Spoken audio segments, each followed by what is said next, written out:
Good morning from Vietnam, Daniel. Thanks a lot for spending your afternoon and your evening joining our Inside Sharing Yes, show. And on behalf of the listener around the world, we want to say thank you to you.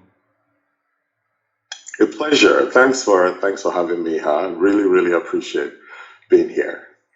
And Daniel, I know that in Canada, the Thanksgiving you told me earlier was a month before. But as a global citizen, Yes, right, we enjoy the neighbor Thanksgiving also. So in this very special season, we want to say happy Thanksgiving to your family also. Okay. thank you. Thanks a lot.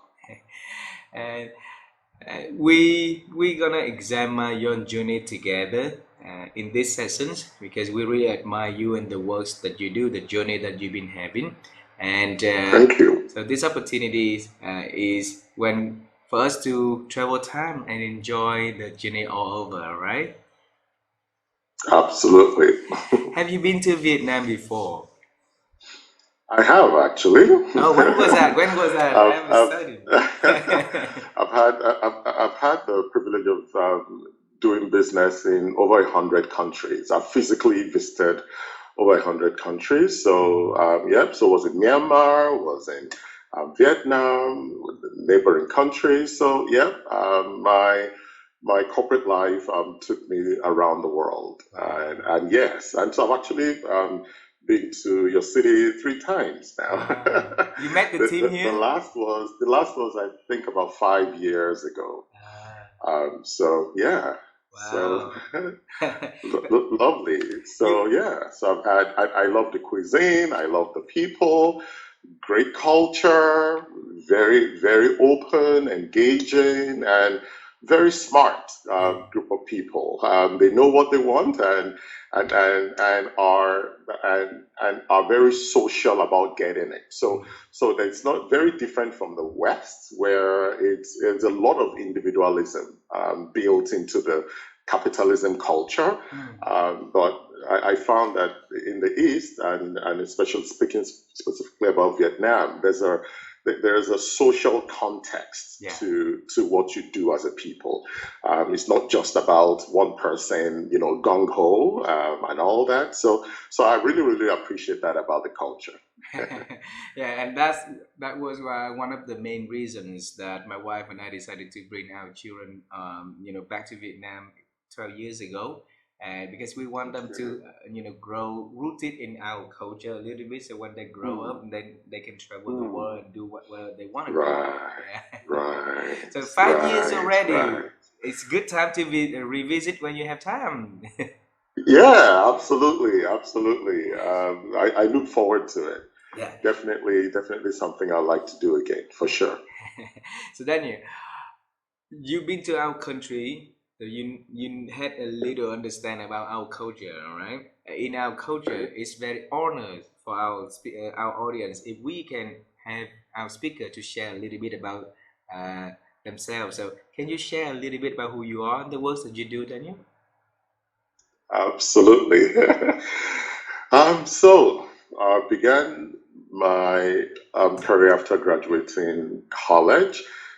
So I studied accounting, business, and and joined the financial services industry. So I was in banking, Mm. and I thought I was going to be a bank CEO. That was my goal. Wow. And, I and my colleagues were, driven, career driven, single, young, dumb, but very energetic and full of ambition.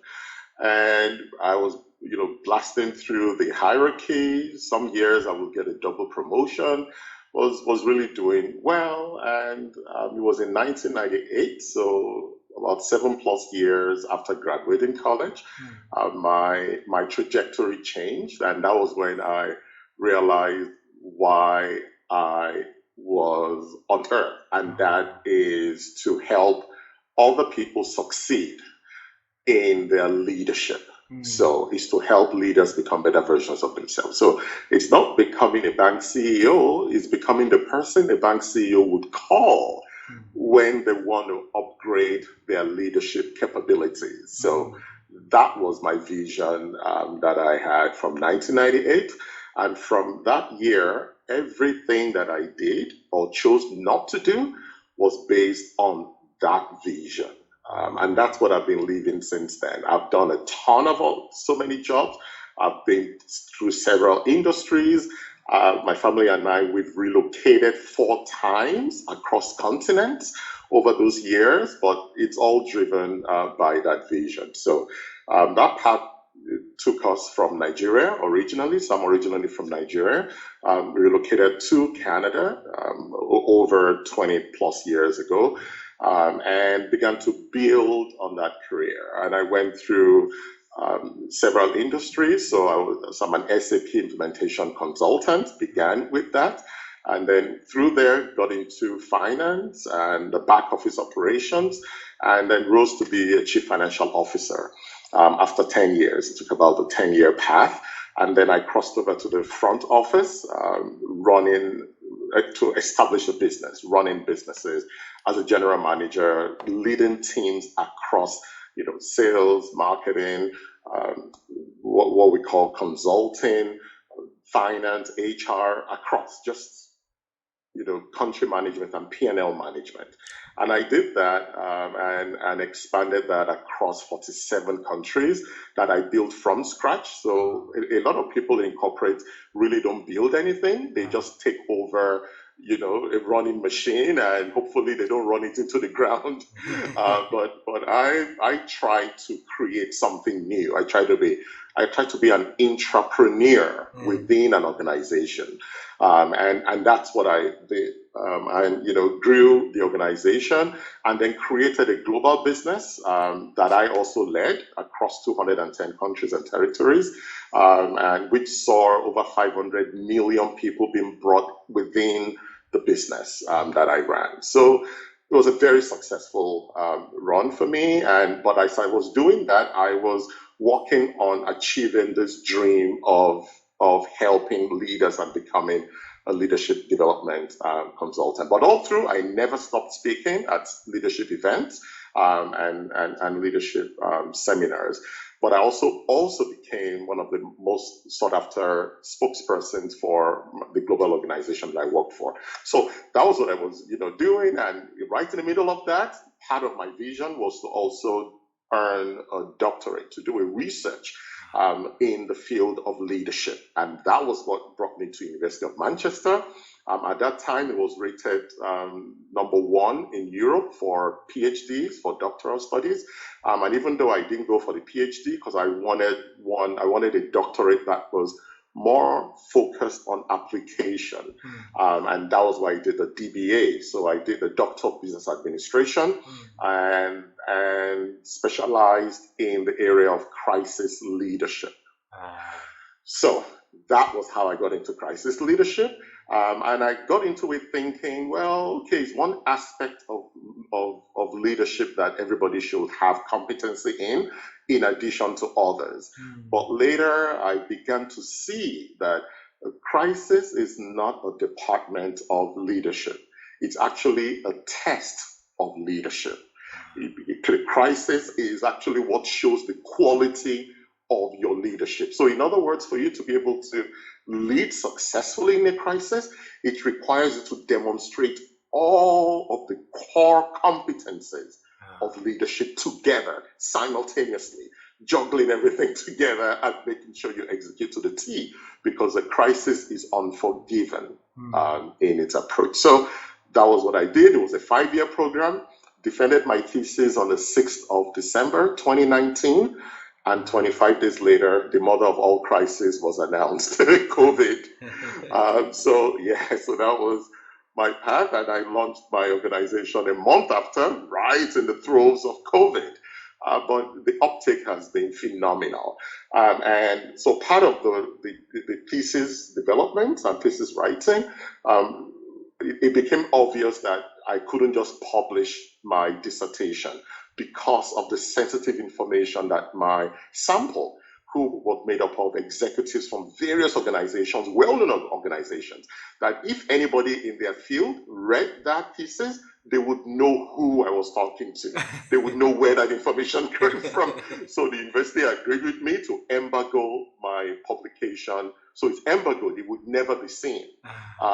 So and that was why I knew I had to write the book because I had to extract the non-sensitive information, and then also spent 3 years after that also building and expanding the research in order to develop the book. And so the book was launched, as you rightly mentioned, on August 31st, announced in the first week of September. And within 6 hours, it hit #1 on Amazon's hot new releases. It's been very well received, and it opened the doors to virtually the whole world again for me. And now I'm speaking to you in Vietnam. So very excited. Wow. Daniel, thanks a lot for sharing your amazing story, your amazing journey with us. And there's so many points in there that we're gonna we're gonna dive in this morning in Sure. Vietnam and the evening in your time, all right? But first, allow me to travel time with you. You know, you've been working in more than 100 countries, been visiting more than 100 countries, been relocated to different continents, right? Been growing your career ladders, magnificently, and even that during that busy schedule, you make time for study your your doctor degree and diving into the crisis leadership, right? Wrote a book, founded your company, amazing things that you did. We want to know the young little boy Daniel when he was young, grown up in Nigeria. What was your dream about your future, though? Right. This is an interesting question. Both my parents are academics. My dad is late, and but I was raised by academics. So the background that you have there, that was our shelf at home. That's a typical shelf full of books. That's what we had. Your background, right? Yes. That's our typical. We called it a divider. So we'll have that divider in every home, and it was full of books, full of books. So I grew up quite surrounded by books. But I'm second of 6 children, but I was never really excited about books. I have to be honest. I wasn't a bookish person growing up. I looked at all those books and all the encouragement from my parents going, oh, you need to study and stay in school. And in my mind, I'm thinking, okay, if studying is what makes you successful, how come you are not successful? Right? No, not to knock them. I mean, but I'm saying there are more successful people around, and they don't really study that much. So, but anyway, as a kid, I was more of a very reflective person. I didn't talk much, but I will think a lot because I'm naturally an introvert, which I found out at the age of 8. That was when I knew that I was an introvert. And there was a personality test that my mom administered to my brother and I, and she administered my brother. I said, "Oh, great!" She gave him his feedback, and then she saw mine.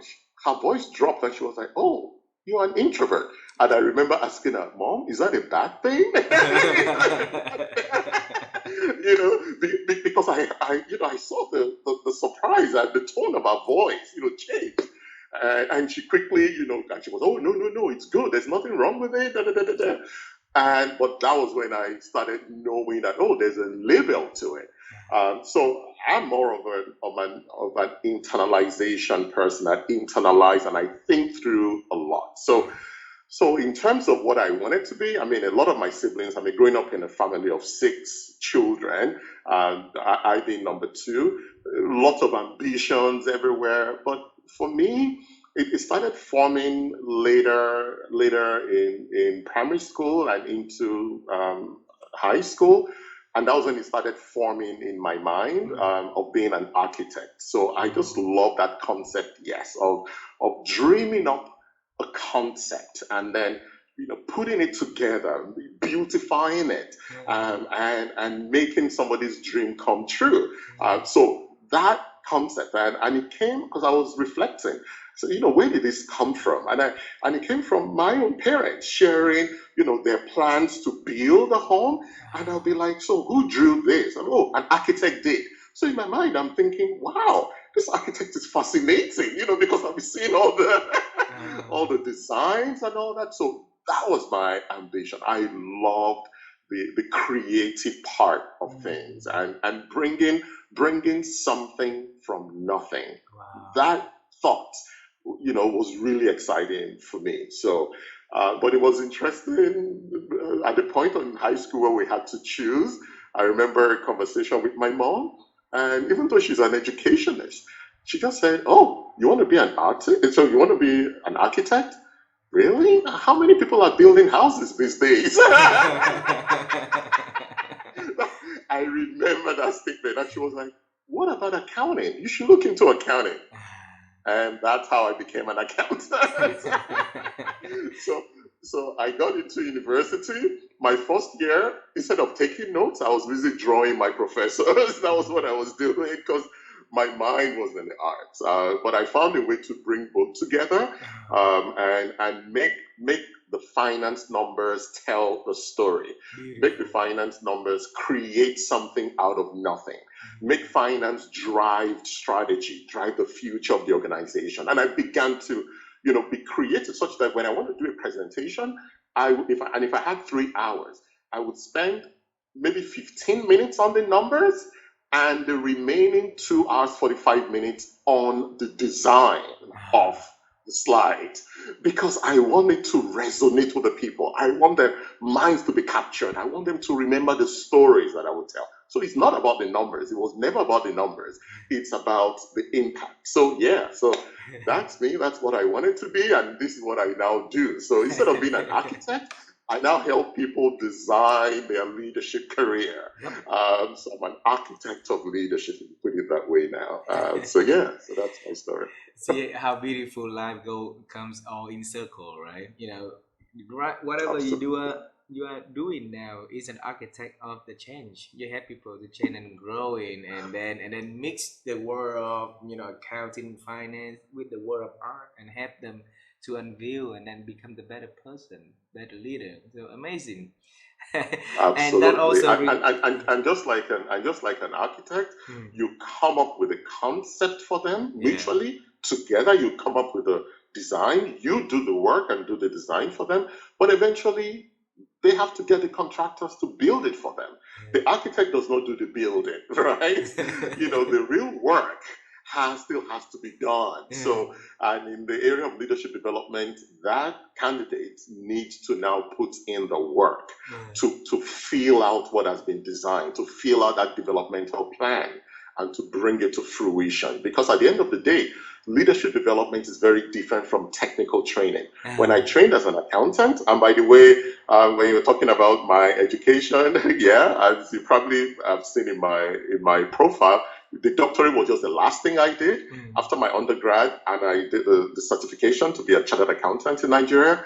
I also became a US CPA, so that was another process of ah, becoming a certified public accountant in the US, and then did my MBA at Queen's University in Canada here, and then did a Canadian CPA to be a chartered accountant yeah. in Canada as well. And I became a fellow of the Institute as well. So that all of that is to say that at the end of the day, in accounting training, the Institute is trying to turn you into every other accountant, Ah, such that when you see a transaction and you want to determine if it qualifies to be booked as a revenue, there is a standard process to think through that process before you book it. uh-huh. If it doesn't check off these four criteria, you cannot book it as revenue. So you can't come in and you go, no, I want mine to be only two criteria and I can book it as a revenue. No, you'll be out of line and it will be called a criminal Yeah. entry, correct? So in technical training, they're trying to make you like everybody else. Ah, But in leadership training, we're trying to make you to become the better version of yourself, yep. to unlock the leader in you, such that when you begin to lead, you begin to live like her and like nobody else. There will be nobody else like you, Yeah. because leadership sits on your personality and your character. And your personality and your character is unique to you. Therefore, Absolutely. your leadership must be unique. But the principles can be the same. And so we teach the principle and harness it, and then you begin to live it out, and you will be unique in your own way. So that's the difference between, technical training and leadership training. But most people don't get that in leadership training, and they try to approach it as technical training, and it fails. And that's why statistically the figure varies, but between 80 to 90% of leadership development programs are seen as failures by organizations, because the leaders go through it and they don't change. They come back the same. They come back the same. Yes, that's because they don't realize that The it differences.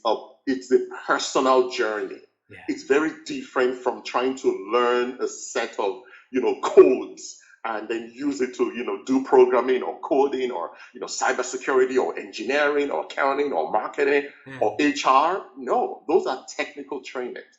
The leadership development is totally different and a totally different path.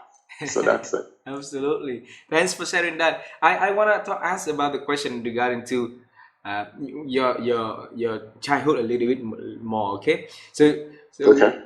um, when your parents has a lot of books at home and you told them that reading, if reading book is making you success, so why not them success?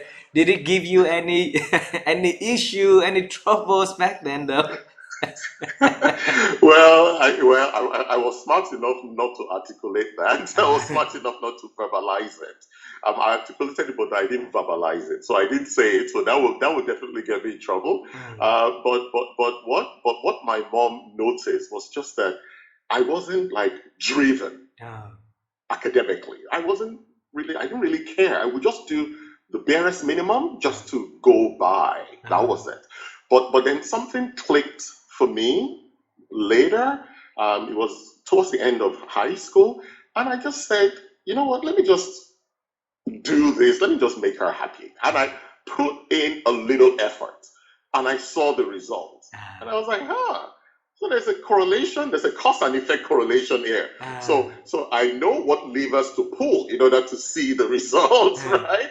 So, and I'll pull the lever and I'll see the results. So by the time I got into university, I got into the basketball team because I knew the period that I needed to study so that I could get the results. So I had it down to a science, right? So spent a lot of time. I'm representing my university playing competitive basketball right from my first year throughout my 4 years in university. But I was also make sure that the academics thing fall aside, because I realized, okay, yeah, this is important. I'm beginning to get it now. I'm not just going to school because my parents said I should go to school, because that's why many kids go to school. They don't really know why. And so let me finish the story by saying this. I remember, I think it was between my passing the USCPA and then getting into Queen's University for my MBA. I was sharing with my mom that I got into Queen's, and it was just on the back of the USCPA success. And at that time, the USCPA had a 90% failure rate. Only 10% of those that wrote it passed it at that time, that wrote the full 4 papers. So it was a difficult exam, and I passed it. So I remember on the phone, sharing the good news with my mom, and at the end she said, "So Daniel, so were you just being mean to me when you were younger? that you never that it was just that it was so tough to get you to study, So were you just being mean? Were you just being difficult? Why? What was going on?" So I laughed and I said, "You know what, Mom? I did not see what you saw." Right? I said, if only you had spent more time painting a picture of the vision that you were seeing, about the future and the importance of education in that future, I said it will have been a different ball game. I said instead of feeling frustrated and getting upset and all that, you should have recognized that to mean that I am not saying what you're saying, because the moment I say it, I go on autopilot, right? Because she was like, it's amazing the kind of courses you're doing by yourself. Nobody's calling you. You're the one driving this. She was like, now I have a vision. Now I know why I'm doing it. Now for me, it's not a border, because I mean, from the time I graduated up until 2019, when I finished my doctorate, Mm. there was no single full year that I was not writing an exam or Yeah. studying for an exam. Ah. From 1991, when I graduated. Wow. Okay, so, so for 28 years, I was in one program or the other, one course or the other, because I had a vision now, right?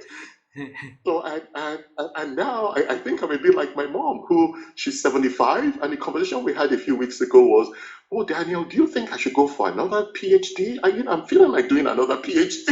And I'm like, "Mommy, no, stop." So yeah, so that's Wow. the vision. Once you know why you're doing something, and it reminds me of a quote that says, "He that knows what will always have a job, Yeah. but he that knows why will always be his boss." Yeah. There's a power in understanding your purpose in life. Once you understand that purpose and you connect to it, you'll be able to burn whatever you need to burn. The candles on both ends, burning the midnight oil, whatever it is that you need to do, whatever commitment that you need to make. People looking on the outside will be wondering, why is her punishing himself like this? Why is he doing this, right? Yeah. But for you are building yourself and qualifying yourself for where you want to be and the kind of contribution you want to have in the society and the impact you want to leave behind. So that's it. Daniel, thanks a lot for sharing. I'm curious what mom response was when you Oh, said yeah. Mom's response, she was taking notes. She said, hold on, say that again, say that again. I'm like, Oh what are you my doing? She's God, like, beautiful. she's like, I'm taking notes. because she still runs a school of over 800 pupils in Nigeria. Wow, Not beautiful. a school, 3 schools, yes. Mm. So she later told me, it wasn't in that conversation. Later, she told me, she was like, of all my kids, do you know the story of the person that I tell the most to Yours. parents? I said, let me guess, it's me. She goes, yes. She goes, anytime parents come frustrated, crying, what do I do about this child? They're not driven. She said, sit down. Look at this picture. See, this is my son. Let me tell you about him. Right? And then she tells them the story, and they say, and then she will now tell them the story that I told her. That and he told me that it's because he didn't see what I saw. So instead of getting frustrated and maybe beating the child, always be painting a picture of that vision that you're seeing, so that he or she can catch that vision themselves and run with it. And I found out that those that were very successful in school were those who understood why they were there. They had an understanding. Yeah. If you think about it, people go to school for so many reasons.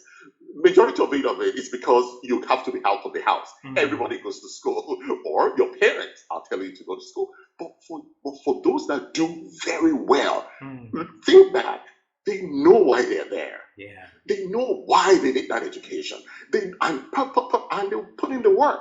And you look back and you go, that was a big opportunity that I missed right there. So for me, formal education doesn't really capture, it's not a measure of intelligence, it's a measure of appreciation of what education can do. Wow. So when you see somebody that did do well, it's only because they didn't have an appreciation of education at that time of their life. So you want to check with them, how is their view today? Once they catch up, once you see that they know what they're doing, trust me, they will do well. Trust me, Wow. they will do well. I believe so too. And that story that you shared resonate a lot with me, Mm, similar to me. I was a mm. very strange person in the family also.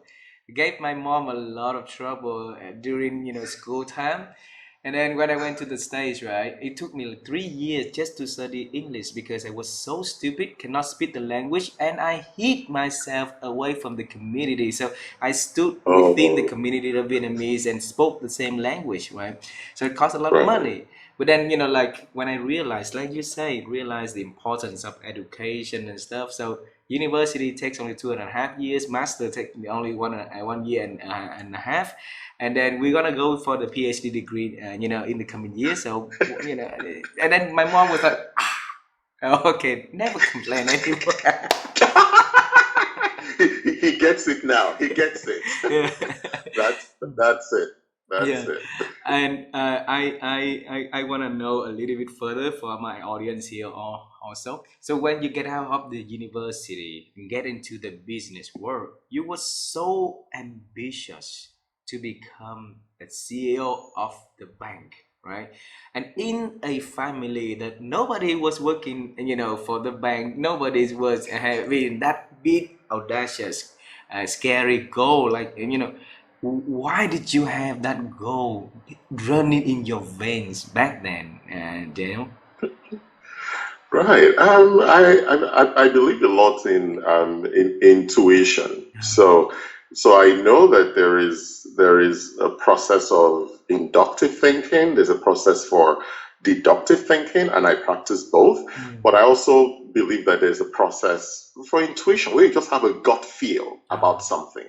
And for me, it was my journey through university, but beyond that, qualifying as a chartered accountant. That Mm. process was a difficult process, Mm. and it's an exam that majority of people that take it fail Failed, it, yeah. and it has a reputation of you know difficulty and all that.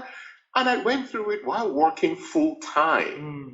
and I was successful. Mm. So I began to see myself as, you know what, if I put my mind to achieving something, I can actually pay the price and make it happen. Mm. I don't know how it's going to happen. The path may not be fully clear to me, but as long as my next step or my next two steps are clear for me, I go for it. Ah. I'm not trying to see the next 50 steps. No, because life is so unpredictable. Mm. And within it, life will happen to you. So I was just so driven because I Mm. saw the kinds of things that I could accomplish when I put my mind to it and I Ah. was focused on it. And with the support of the people around me, I was like, you know what? This is doable. So that was me, and I just kept working towards, it, and I was seeing the results, So yes, so celebrating little successes. Not okay. You have a big goal Uh-huh. that is, I mean, for an entry level, or one step or two step above entry level, thinking of a CEO, that's about 20 years Mm. distance, right? So you're not, so while that goal is 20 years away, you want to celebrate the one that is 20 months away. You Ah. want to celebrate the one that is 2 months away. You want Mm. to celebrate the ones that is 2 weeks away, Yeah. right? Yeah. So break it into chunks Ah. and celebrate yourself along the way. And because a lot of people will hold off until that 20-year-old one comes to pass Yeah. before they start living.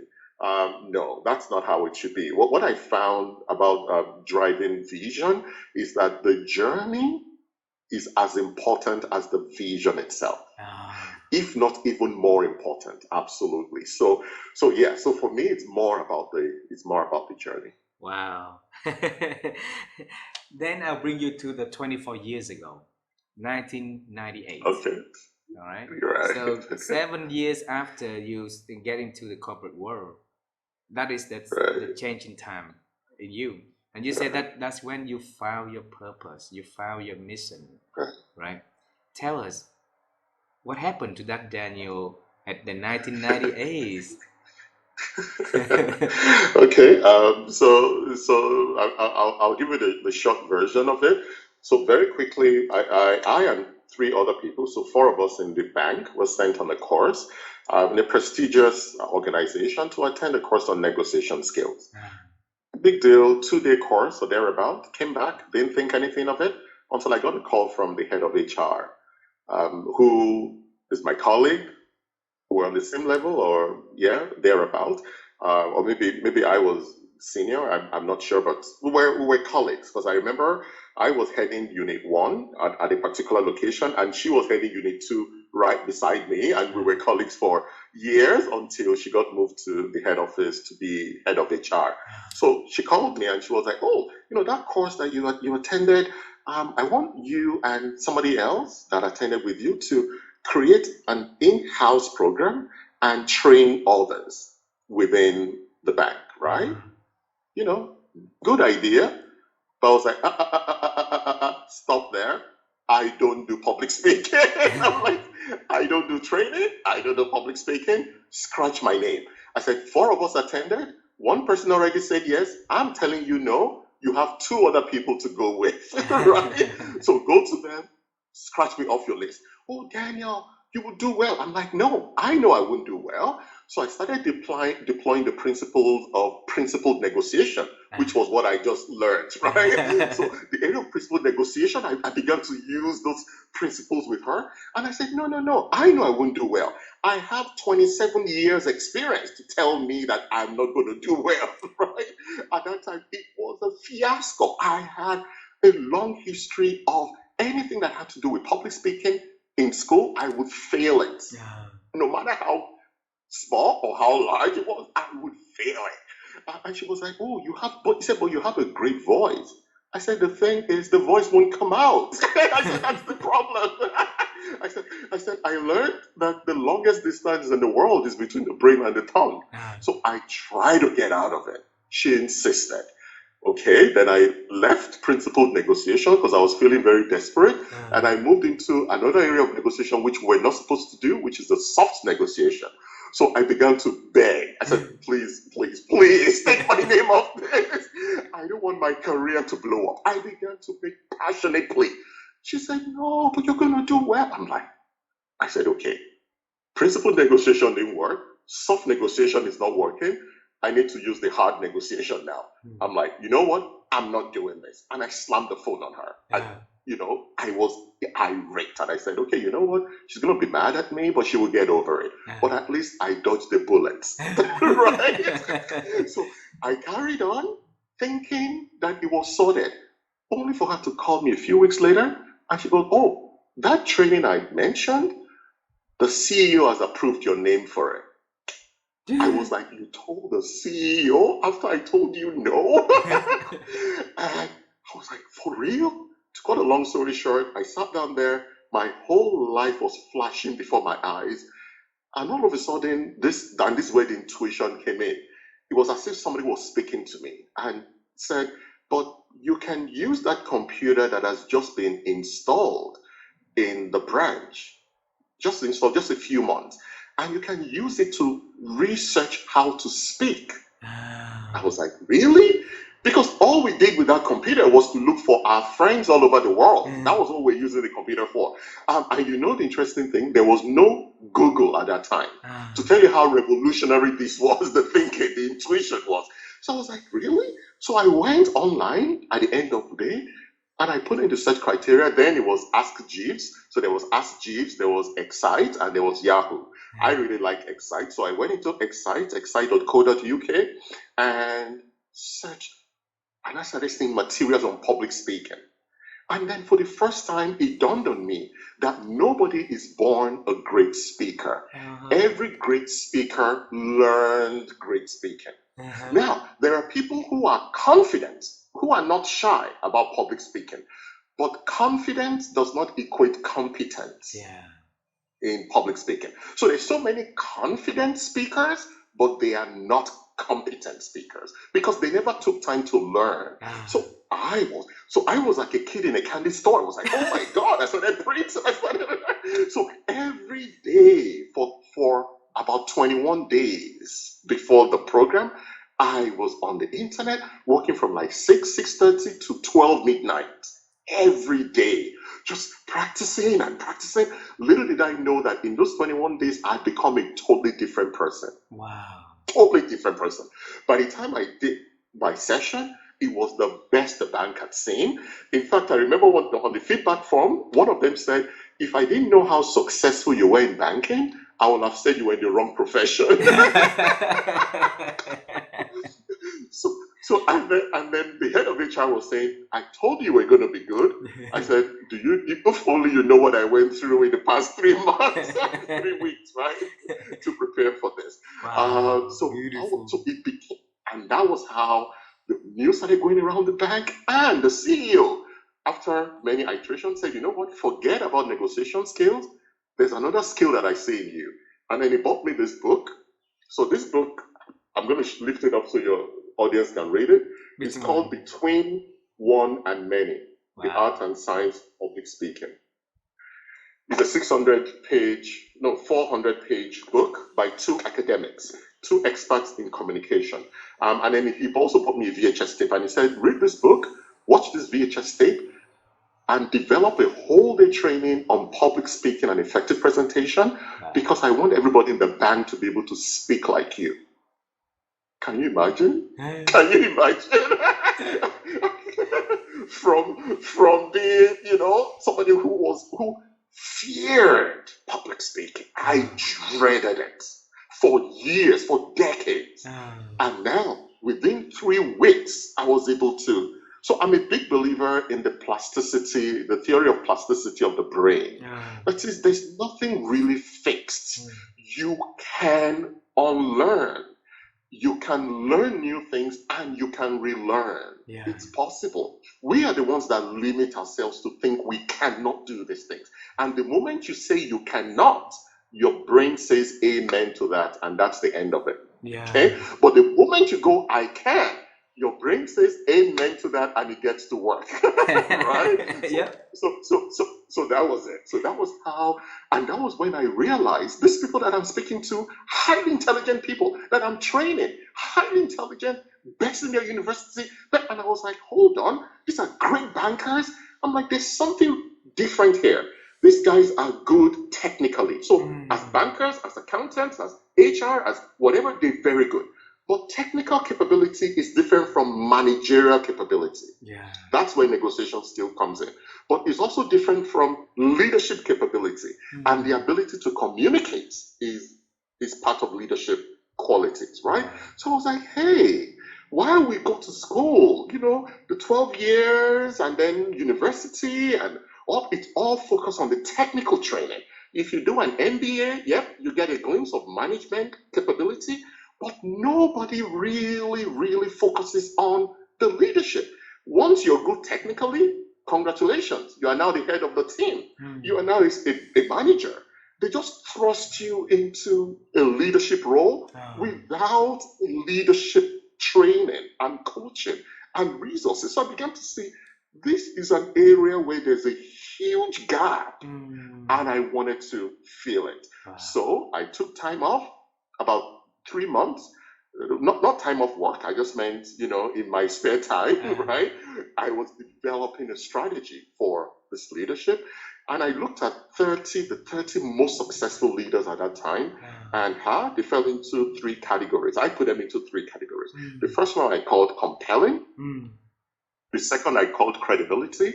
And the third I called content. On the compelling part, these guys could sell snow to Canadians in the middle of a snowstorm. Right? These are highly compelling speakers, right? And the reason they're compelling is because leadership development requires you as a speaker, as a trainer, to win the person's heart so that you can get them to change and you can get them to want to change, because leadership is so subjective. It's not like an accounting class. An accounting professor does not need to entertain me, does not need to pique my interest, does not need to come up with stories, does not need to come up with anecdotes, does not need to come up with anything engaging. Just give me how to process the P&L, how to report a balance sheet, how to report cash flow statement, hardcore stuff. If it's engineering, thermodynamics class, it's all that. They're giving you the body of knowledge. Yeah. But for leadership, if you don't convince that person with the knowledge you have, you would never teach that person. That person would never take your teaching. Absolutely. Okay? Yeah. So you have to be compelling. So that's why they were successful. But something I found out was none of them had seen the inside of a business school before. None of them. But whenever they were speaking, those that attended the best business schools in the world will be taking notes. Right? So I mean, like, what's going on here? Right? So I was like, what's going on here? So I put it down. Compelling. Okay, great. Second, credibility. Those that fell into the credibility bucket were like the regular leaders that those that have headed multinationals, those that have been entrepreneurs, that have built organizations either from scratch or they took it over and took it to a new level. Those were the credibility. So they had credibility. They have been where the leaders are. They have walked in their shoes before. They've been in the boardrooms. They've been in the meeting rooms. They know the pressure of the quarterly earnings. They know all of that. They've seen, they've been in the front lines of leadership. But all of them without fail had retired. Okay? And then they came back to do this. So that's compelling. But because they've always had power in the organization, they were most of them were not good speakers. Okay, so when they start speaking, half of the room will fall asleep. Right? That's what I found out. And the other half will be awake thinking, I'm not going to waste my, the fee that I paid to enter this program. That was given them. But these people had substance, even though their communication skills was lacking, a lot of them. So that was the second category. The third and final that I called content, these were like my dad, who in his early 20s was already a PhD in his early 20s. And he was one of the experts, global experts in his field, in the world. But he never worked for one day in that field. He was just an academic. All he had was the research knowledge. So you find people who had, PhD sociology, PhD organizational psychology, PhD industrial psychology, PhD leadership, or whatever PhD, or even journalists who are given to research, get into leadership development. They have never worked for Starbucks. They have never led a Starbucks team before. But they have a plan for the CEO of Starbucks to run the entire Starbucks organization, right? Yep. These are people who have very deep research experience, but very thin professional experience, real world leadership experience. So, but they were successful, don't get me wrong. They were very successful in what they did. But I was like, you know what? I'm going to create a fourth bucket where I will add compelling with credibility and content. And that was the beginning of the journey. I didn't know it was going to take me 22 years, 21, 22 years to build. Oh my gosh. So that was the journey. That was in the 1998 starting for you to start having the idea of like building the platform based on like compelling credibility and content and grow from there and help people to grow from there. Right. And it's tough in a world where so many things will be coming at you to distract you. Oh, Daniel, you're really good at this. You should do this. You're really good at that. You should do that. I'm like, no, I know what I'm here for. I know what I'm doing. I mean, any industry that I walked in, I will shine. And people will think, oh, you're going to be one of our leaders in the industry. And I'm like, no, I'm only here for the lessons, for the leadership lessons. And I'm moving to another place, right, to prepare. So for me, it was always that journey. And it's interesting because we'll say something I say. It's very easy to be excited about a vision for 2 hours or for 2 weeks or for 2 months or even for 2 years. But for you to have a dedication to it for 20 years plus, now that is what it means to live your vision. That your vision should be broad enough to accommodate the various things of life that will come at you without you being sidetracked from it. So Absolutely. yeah, so that was my experience, and that's what I teach executives now. Wow, wow. Since you have all three also running inside of you, you have the content, you have the credibility, you have the compelling. So it's easy for you to share story, to speak the language, and to help the Right. people to grow also.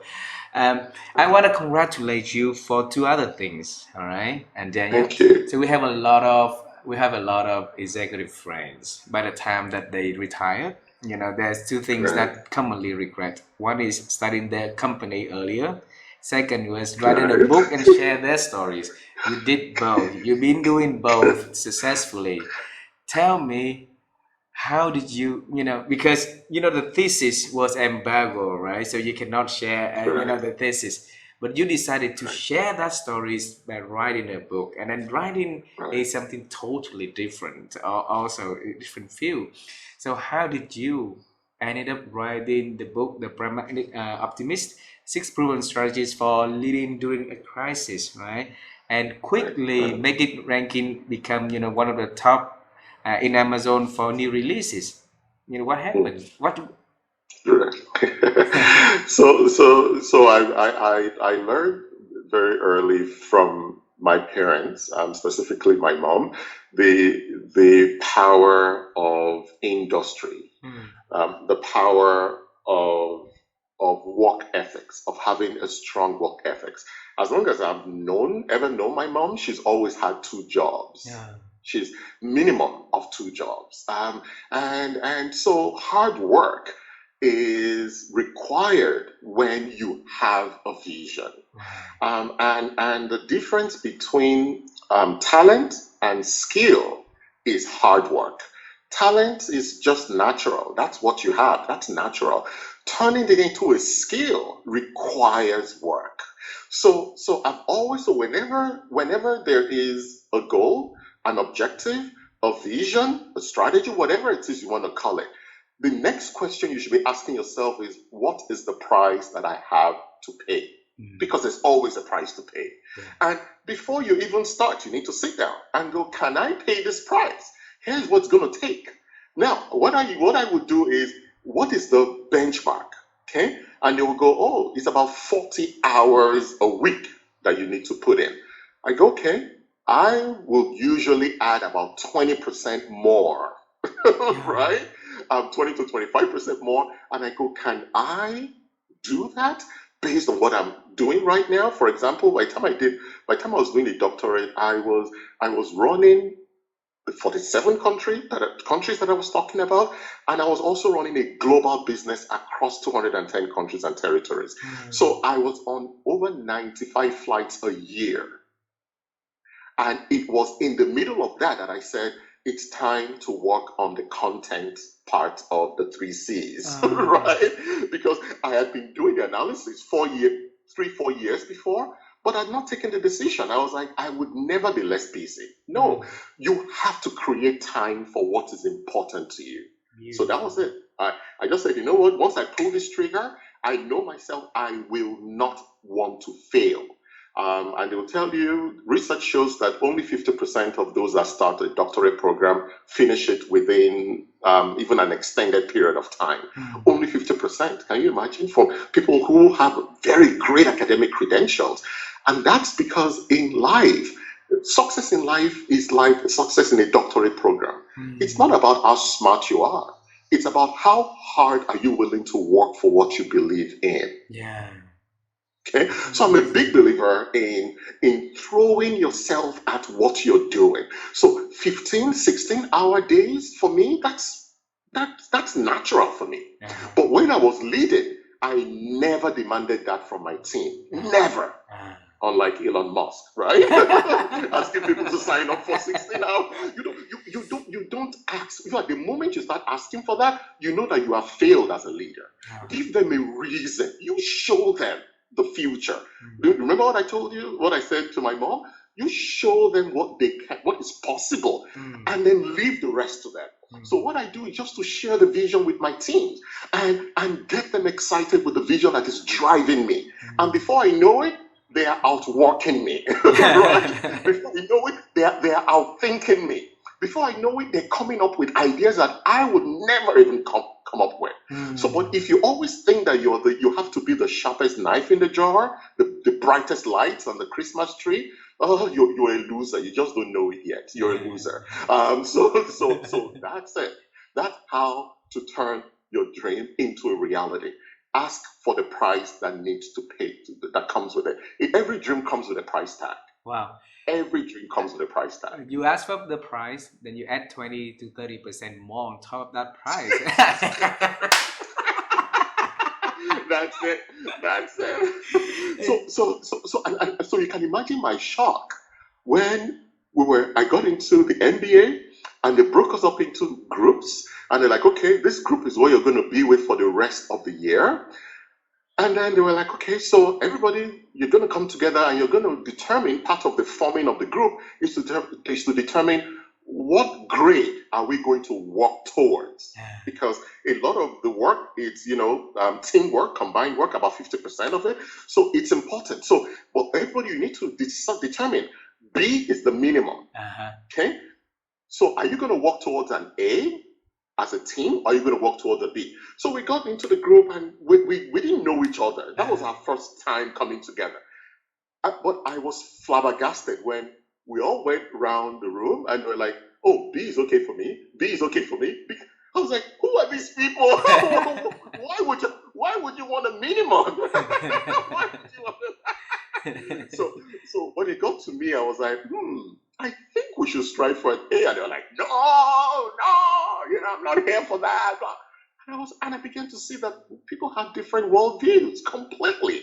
And I was like, you know what? Okay, for the work that I will do, I will put in an A. But it's okay, I won't demand that from you because, the consequence is that you will now be feeling cheated. If you put in an A in what you're contributing and others are only contributing B. But I recognize that, you know what, everybody has a different worldview, so that's fine. So, yeah, but it's amazing how people just look at things and they want to go, I want to go for the BRS minimum, thank you. I was not raised that way. No. For me, I remember one of my art teachers would say, he would come behind me seeing what I'm drawing, and he would go, okay, Daniel, I see what you're trying to do there. Why don't you go all the way? And then he will add more hue, and then he will now say, what is worth doing is worth doing well. Yeah. So he will always repeat that. He go, after correcting it, I'll say, but I saw what you're trying to do there, but you didn't go all the way. And I'll say, what is worth doing is worth doing well. Always he will repeat that. Absolutely. So for me, it's either I don't touch it at all. But if I touch it, I want to be the best. And at least I want to put in my best. When I say I want to be the best, it's not by comparing myself with somebody else. No. I'm not into the area of comparison. That will just frustrate you because you will always find people better than you. always, right? But the thing is, you always want to make sure you are putting in your best. Yeah, it's the thing that you poured yourself out, and there was nothing left. Okay, let's do it. That's what. Daniel, your mom really plays a big role in your life, right? Isn't she? Doesn't she? Yeah. Yes, so yes, if yes. she listened to this conversation, she did, and she still does. Yeah. So if she listened to this conversation, what would you say to her? Oh, what would I say to her? Wow, it's to thank her for the example that she led, because she did a lot of instructing, but she also lived what she instructed. That's the thing. A lot of kids, they hear what you're saying, but they're watching what you're doing. Most importantly, they're watching what you're doing. Most importantly, and in research, in management research, we found out that there is always a gap between what management says and what management does. Okay, there's always a gap, right? But guess what? The organization, people in the organization, they don't gravitate to what management says. Mm. They gravitate to what management does. Uh-huh. That's what they do as well. So, but it's the same thing with parents. Parents say this and then they do this. But guess what? The kids will do what the parents are doing much more. But she laid a great example for us and was highly inspirational, believed in us, and believed in us even when we don't believe in ourselves as kids, because we all had our different phases, but she was always there. Wow. Always there. So thank you, Mom, if you're watching this. You did a great job. Thanks, mom, too, for for being role model for a lot of people also out there. And then I really enjoyed the part that she literally noted down when you talk to her regarding to sharing the vision, right? So those are leading by example right there. She took a note and then she shared with the people the story. So helping people to build hopes and build aspirations about the future. So that is very important these days. And Daniel, I have two last questions for our conversations today. All right. Okay. You mentioned the word thinking many, many times in this conversation. Many, many Mhm. times. All right. You was a reflective thinker when you were young, right? And then throughout throughout your life journey, was a lot of thinking involved into the doing, the working that you've been doing. And my wife and I, we are on the quest to help people to grow their ability to think by asking experts how they think and share those, like insights with our listeners. So, Mm, Daniel, how have you mm, been helping yourself to expand your ability to think over the years, though? Thank you. So for me, so a few thoughts on my beliefs on thinking. Hmm. You are what you think. Oh. Okay. Your thought process is a pattern of your life process. Hmm. Your thought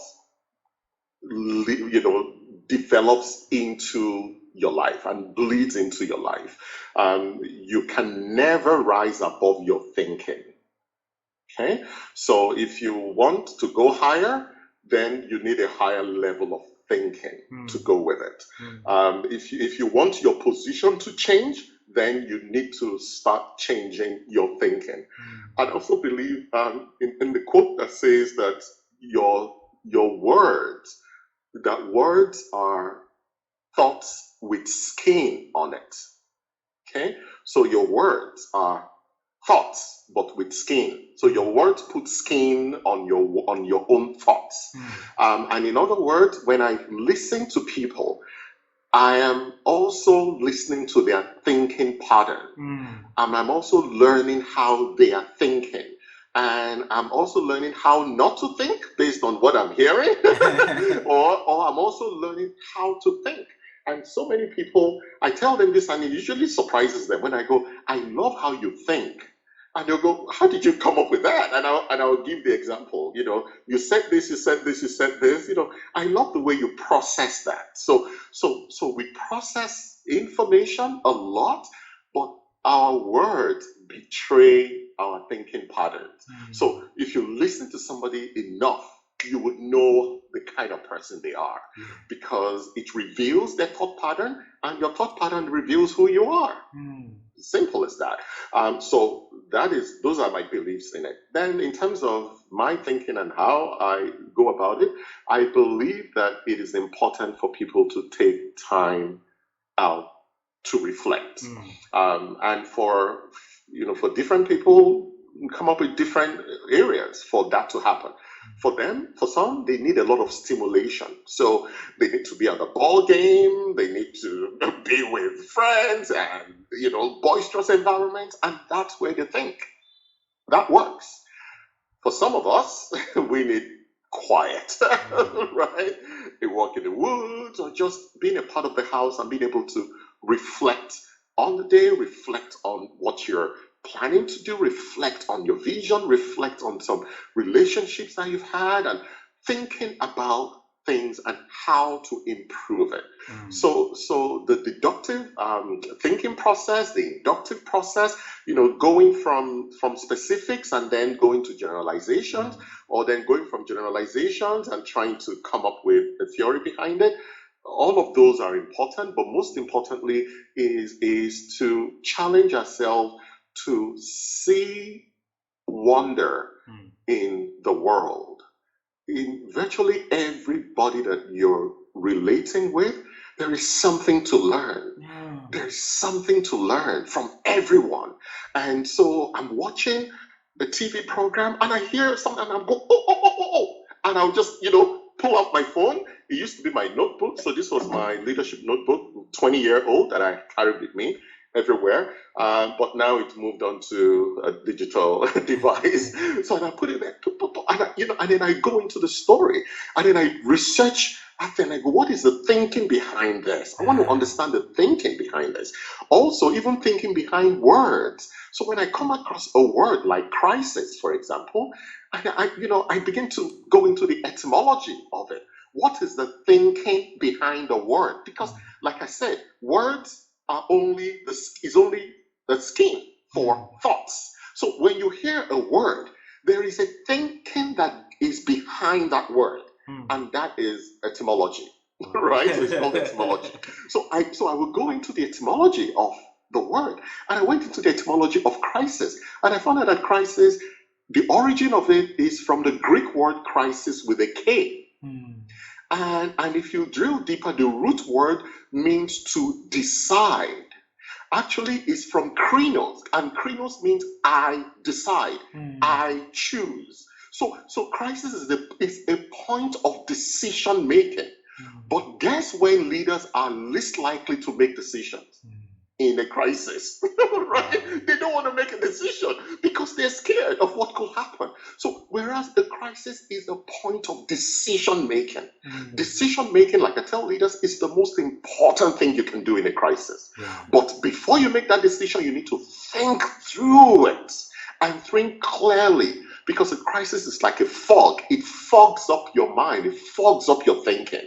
So Mm. when it's still foggy, don't make a decision. Yeah. Go and clear your mind. Mm. Whatever it is that you use to clear your mind, think through, ask questions, not to find answers. Leaders rarely have all the answers, but leaders must have the questions. The right Because questions. the thinking is not necessarily to find answers. Yeah. The best thinking you can do is to come up with the best questions possible Yeah. and then let the answers begin to flow. There are questions that I've asked that for 5 years I was getting answers to them. Mm. One question for 5 years. Anywhere I turn, I would just get, oh, that question, this is another answer to it. This is another dimension. Yeah. Yeah. So yeah. So Beautiful. thinking should not be like an end of itself. So Yeah. trying to get an answer always. Wow. No, that's not really the real depth of thinking is to come up with questions, come Yeah. up with thoughtful questions about why things are the way they are. Why can they be the way they could be? Is this the best that anybody can? And on and on and on. That's what I Beautiful. found. Beautiful. Thanks a lot, Daniel. Thanks a lot for sharing that. Make time for the reflections, right? And I'm thinking about the thinking about the words they've been using, and learn from the people around, right? And then, control the thought. Things.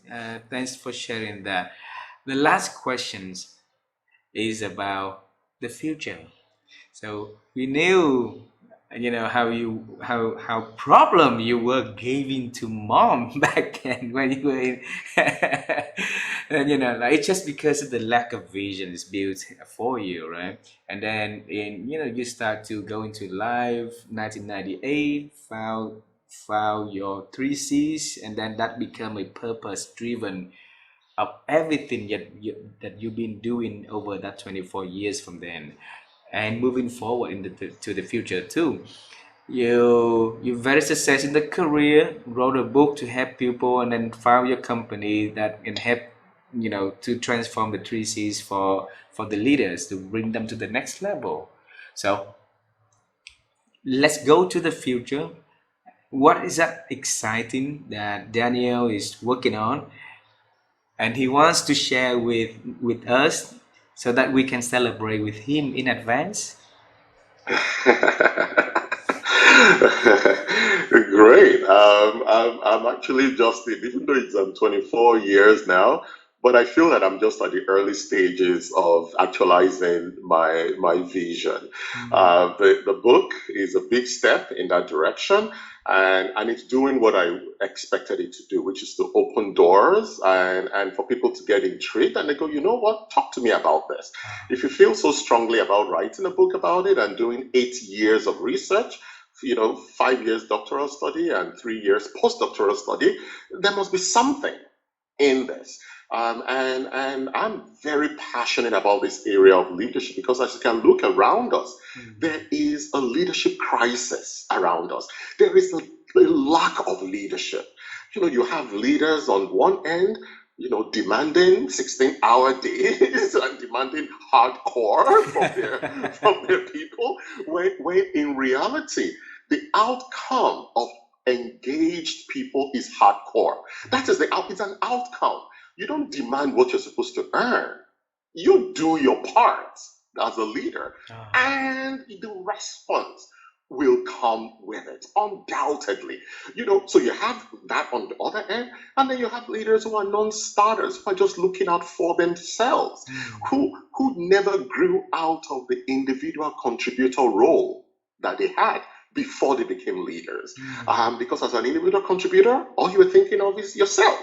And then you become a leader who's supposed to be looking out for everybody, but you're still looking out for yourself, right? And you find them in corporations, you find them in public sector. So we have a leadership crisis in the world. Yeah. It's not a crisis of technology. It's not a crisis of even management. It's a crisis of leadership. And so my vision is to help clear that fog. There's a fog around that term. Mm. In fact, I read a book. The author, it was a leadership book. The author, in the first chapter, admitted that it was when he became a CEO of a global PR company, that was when he began to think about leadership. He said he never thought about leadership before. Mm. Before he became so. Look at a career like that, and you went through and you never had any thought about leadership. Mm. But the moment he began to do that, he began to see, oh my goodness, I've lost out this many years. And then he had to write a book to test, as a testament for it. He called it No BS Leadership. That's the title of the book. I saw that. Right. Yeah. Right. But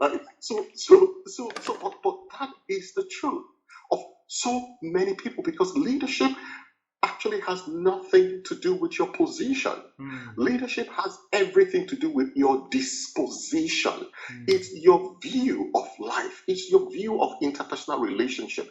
It's your mastery of yourself. Those are the important pillars of leadership. And it has nothing to do with the title on the door. So what I found is that when I say there's a leadership crisis, I'm not taking a shot at those in leadership positions. I'm talking about the general understanding of leadership from the entire rank. Mm. Because guess what? Guess who will become the leaders in 15, 20 years' time? It's those in the ranks, Yeah. right? Right now, they don't have any title, but they already have the wrong disposition about leadership. They are only waiting for the title to manifest it, right? Yeah. So you would think that they're just normal people. Oh, everybody's complaining about their leaders, but the moment they get that position, you would see the manifestation. Here's the proof, right? Working from home has been like the grand experiment that everybody has been doing, right? Yeah. Microsoft, a couple of months ago, about 2 months ago, maybe 1.5 months ago, published the result of their survey that they held with thousands of people around the world. But they grouped it into two: management, the leaders, and the employees. Employees' feedback was working from home has been productive. I've been exceedingly productive. My productivity has been the same or better than before COVID. That was the consensus of the employees. The leaders, so 85% of the employees said this, 80% of leaders said, no way. Performance has dropped. Now, how can two people be watching the same metric and they're coming up with different, right? That tells you the view. There's a view in management that is so different. Until you get into management, you will know.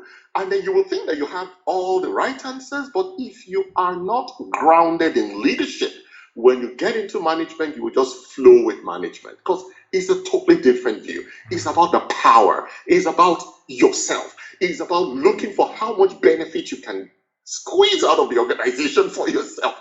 That's how many people in management think. Whereas, as leaders, you're supposed to be using all of those resources for the people. Yeah. That is true leadership. So that chasm of the view of staff and the view of management on leaders, I mean, it's like night and day. Always, they always see differently. There was a research that was published by my supervisor in my doctoral program in January of this year. They were looking at the perception of a crisis, and they realized that those in the upper echelon in the organization, the higher earning people, saw crisis differently from the lower earning people. That people on the lower end of the organization were more likely to admit that there was a crisis, but those that were at the top would say everything is fine. Right? So you always have that. So in other words, the more you had at stake, which is what leaders say, the more you had at stake, the higher your level of deniability of a crisis. But if the proverb says, he that is down need fear no fall. You're already down there anyway. So you can recognize the crisis and you don't have any airs around you to try and paint it over or ignore it or explain it away. You will call it what it is. So what we find in even recognizing crisis is that the higher you go in the organization, the less likely you are to admit there's a crisis in your organization, even when there is one. Wow. And for the lower you are in the organization, the more you are able to say, yes, there's a crisis, and correctly identify the crisis. So that divide is because of the leadership gap and the leadership crisis. So my view and my vision is to help and contribute to that knowledge and build that knowledge base, having been in both worlds, the academia world and the business world itself. Because what the business people will always say to the academics is, oh, you've never been there. You don't know what we're going through. So I can tell them I've been there. Right? Absolutely. I know what you're going through. So, and you can do better. You can still have everything you have and still accomplish it, but you'll be much more successful when you make everybody else successful. Beautiful. That's true leadership. Beautiful, Daniel. And if we can help the leaders to overcome those crises, right? They can create an environment that will be so for the people and helping the people under their wings to grow. That will also make these employees to go home having dining table like you and your parents and your brother and sister back then in Nigeria have a beautiful conversation at home. That is wonderful to build hope for the next generation when they go to the workforce. They have hope about the future brightness of a career, of the development of the people that they've been working with in the future, right? So thanks a lot for doing that. Make sure that you bring the 3 C's onto many more organizations, to the many more leaders, and help them. Like you say, we all have crises that we all need help with, that we just don't realize it, right? So we need somebody that can help to ignite that, to show them. So thanks for doing that. A pleasure.